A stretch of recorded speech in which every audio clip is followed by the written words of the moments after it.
तीन जगह ऐसियां ने जिन्हां ते झूठ बोलना जायज़ है, बाकी किसी जगह पे जायज़ न। यहिल्लुल काज़िबु इल्ला फी सलास,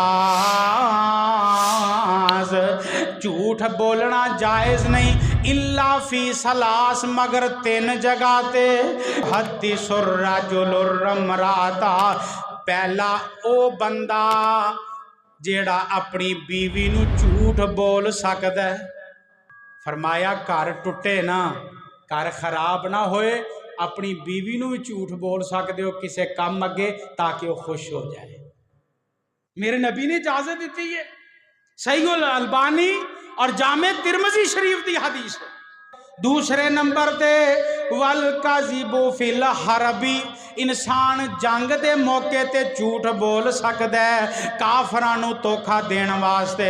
वल काज़िबु लियुस्लिहा बैनन नास, मेरे आका फरमांदे ने तीसरा बंदा जेड़ा लोकां दे दरमियान सुलो करवांदा है, सुलो करवाण वाला झूठ बोल सकता है।